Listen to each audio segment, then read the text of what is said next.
Arián Cosío nació y creció en la Ciudad de México, en un ambiente donde nada parecía favorecerle. Yo nací en una familia disfuncional. Empecé a vivir una vida muy solita desde niño, solo porque mi mamá tenía que trabajar.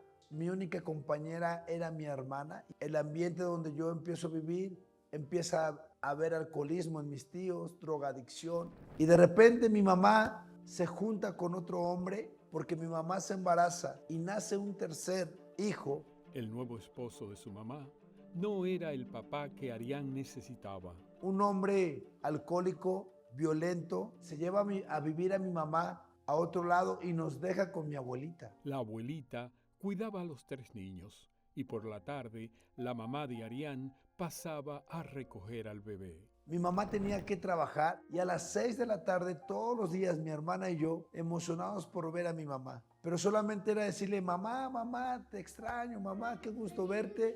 Entraba, tomaba a mi hermano y se iba. Y empezó mi mente a luchar tanto con la soledad, con el vacío, con el resentimiento, porque él sí puede tener a sus papás juntos. Y era cuando yo lloraba y yo decía, ¿por qué mi mamá no está? Y entonces yo aprendo a vivir solo y mi gran amigo era un balón de fútbol, donde toda mi soledad la descargaba jugando fútbol.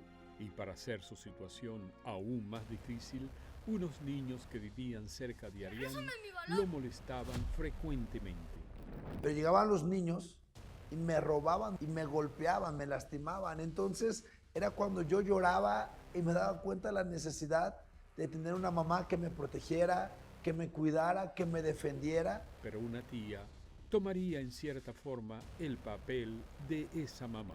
Y esa tía, cuando me veía llegar a casa llorando, me decía, ¿qué te pasó? Yo le contestaba, es que me pegó tal niño. Y ella me volvía a pegar y me decía, no te dejes. Ahora vamos y tú le vas a volver a pegar a ese niño. Y le decía, tía, pero si ya me pegó él, tú ya me pegaste, ya no quiero. Y ella me decía, no, tienes que aprender a defenderte para que nadie te haga nada en la vida. Y entonces yo regresaba y le pegaba. Me hice muy famoso de niño porque aunque eran niños grandes, les ganaba. Porque ella me enseñó a que la vida era de golpe. Si tú te dejabas, la gente te faltaba el respeto. Y de ahí me empecé a ser un niño con mucho odio. Me hizo ser muy violento. Luego de un tiempo, Arián y su hermana se mudaron a vivir con su mamá y el padrastro. Mi mamá compra una casa y nos lleva a vivir con ella. Y cuando él estaba alcoholizado, nos violentaba a mi hermana y a mí. Entonces entrábamos en un miedo, nos acostábamos y nos tapábamos. Él sabía que nos daba miedo y nos levantaba. Y en una ocasión, Empieza a gritarnos, a ofender a mi mamá y empieza a aventar muchas cosas que estaban a su alrededor. Entre ellas aventó la plancha. Cuando avienta la plancha, me pega, le agarré mucho odio.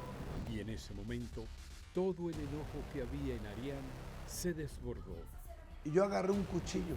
Quise enterrárselo, pero vi a mi mamá llorando y eso me contuvo. Y dije, cuando tenga 16 años, te voy a matar.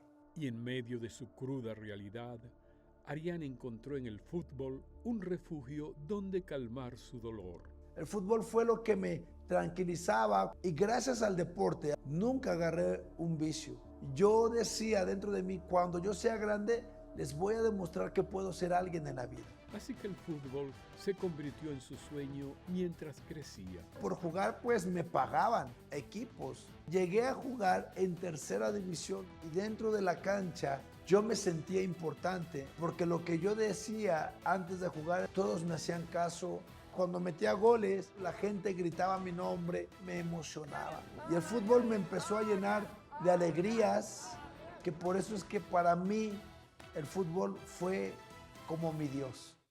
Un Dios que se desvanecía al terminar la euforia de cada partido y al estar nuevamente solo, pues regresaban de nuevo todos sus pesares. Porque como la misma soledad me hacía sentirme tan mal, sacaba mi coraje, mi odio, mi resentimiento.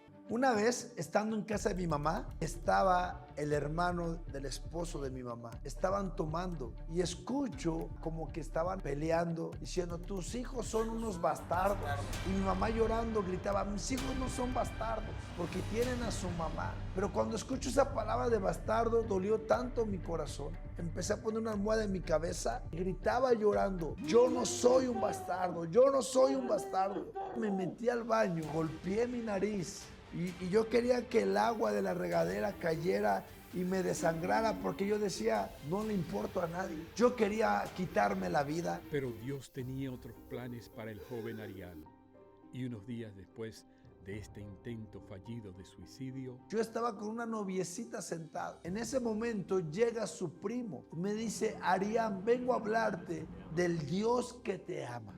Muy enojado le digo, a mí no me vengas a hablar de un Dios, porque si Dios existiera, ¿dónde estuvo cuando mi papá dejó a mi mamá? ¿Dónde estuvo cuando mi mamá se fue con otro hombre? ¿Dónde estuvo cuando me sentí solo? Cuando me vengas a decir que existe un Dios y menos me digas que es amor cuando yo no conozco el amor. Las palabras de Arián no intimidaron a su primo, quien continuó hablando del amor de Dios. Él me dijo, lo que tú no sabes es que ese Dios de amor hoy te viene a sanar y a decirte que Él quiere cambiar tu vida. Yo no le entendía, pero en ese momento mi corazón empezó a agitarse. Me invitó a la iglesia. Te prometo ir el sábado, no porque quiera ir, solo porque tú me estás insistiendo, y fui a la reunión de jóvenes, pero me sentí muy raro, porque los jóvenes no decían groserías, porque los jóvenes te trataban bien. Ese día el predicador empezó a hablar, yo sentía que él hablaba directo a mi corazón. Y al final, el predicador invitó a los presentes a hacer una oración para recibir a Cristo. Yo solo recuerdo que pasé al frente, estaba de rodillas llorando, yo no sabía orar. El predicador me llevó a pedirle perdón a Dios por mis pecados. En esa oración le dije, Jesús, entra en mi corazón. Le pedí perdón a Dios por mis pecados y sanara mi corazón. Y fue cuando Jesús entró a mi corazón. Yo sentí cómo se desprendió ese dolor, esa soledad, ese vacío. Después de haber hecho esta oración, yo sentía que flotaba, me sentí completamente diferente. Y ese día fue el día más extraordinario de toda mi vida. Y a partir de ese momento, Arián Cosío ya no sería la misma persona. Cuando Jesús entra en mi corazón, dejé de ser violento, aprendí a pedir perdón. Me di cuenta que Jesús podía sanar el corazón de un adolescente, de un joven. Yo quería hablarle a todo mundo del amor de Dios. Y una vez habló a mi corazón Dios y me dijo, Arián, pídele perdón a tu mamá y a tu papá. Esto no fue nada fácil, pero Arián, con la ayuda de Dios, lo hizo. Y les digo, perdónenme por no ser un buen hijo. Y volteé a verlo a los ojos a él y le dije, te reconozco como mi papá. Yo no sabía qué maravilloso se sentía el beso de un papá. Yo no sabía qué tan importante era el abrazo de un padre.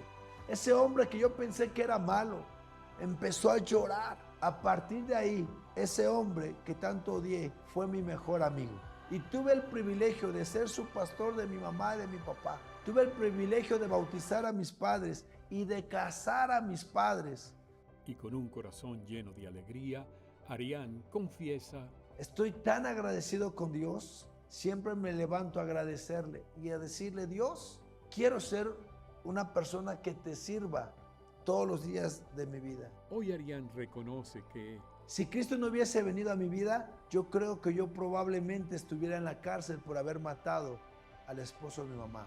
Hoy Arián tiene un mensaje para todas las personas que lo escuchan. Esas personas que están viviendo esa soledad, esas ganas de morirse, ese pensamiento de decir no hay nadie que se interese por mí. Jesús te está esperando, así como me esperaba a mí y cambió mi vida. Así Jesús puede cambiar tu vida. Lo más duro, lo más difícil que hayas vivido, Él lo puede cambiar en amor, en gozo y en alegría.